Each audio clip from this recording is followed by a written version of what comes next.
গত কয়েকদিন আমি যে এই বোতল থেকে মধু খাওয়ার সময় একটা বিষয় খেয়াল করতেছিলাম। সেটা হচ্ছে যে আপনারা কতটুকু দেখেন বুঝি না। এই যে দেখেন নিচে হালকা হালকা জমে আছে, উপরে আবার জমে নেই। আমি একটা ইনটেক বোতল দেখাই, ভালো বোতল। এই যে কতটুকু বোঝাতে পারছি জানি না, এই যে নিচে হালকা হালকা জমে আছে, উপরে আবার জমে নাই, ঠিক আছে। আর এই মধুটা এখন শীতকালে সেম, এখান থেকে সেম এরকম বোতল আমি যখন ঢাকার বাইরে এক জায়গায় পাঠিয়েছিলাম, সেখানে আরো বেশি জমছে, অথচ ঢাকাতে খুব কম জমছে। এটা আসলে না আবহাওয়ার উপর নির্ভর করে যে মধু আসলে জমা না জমা নিয়ে, ঠিক আছে।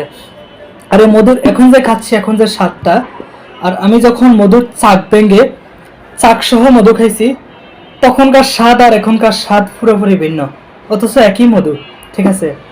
আবার যখন চাকটা ভেঙে 4-5 দিন পর আমাদের অফিসে আমরা খাইছিলাম, বগুড়া অফিসে, সেখানে দেখলাম যে মানে যেদিন ছাক বানছে সেদিনের স্বাদ আর 4-5 দিন পরের স্বাদ একটু অনেকটাই ভিন্ন, ঠিক আছে। ঘনত্ব দেখছি অনেকটা চেঞ্জ হয়ে গেছে। সেম এটারও ঘনত্ব কিন্তু অনেকটা চেঞ্জ হয়ে গেছে, মানে তার মানে যখন ছাক বানছে তখন থেকে এখন তুলনায়, ঠিক আছে। আসলে এইসব কারণে না মধু নিয়ে এত বিতর্ক, মানুষের মাঝে এত সন্দেহ, এত রকম তর্ক বিতর্ক, সবকিছু আসলে এসব কারণে। আসলে মধু নিয়ে আমি কাজ করি প্রায় 1 বছরের বেশি সময় ধরে, কিন্তু আমি টানা 5 বছরের বেশি সময় মধু খাই, তারপরে এখনো ঠিকমতো মধু চিনি না, ঠিক আছে।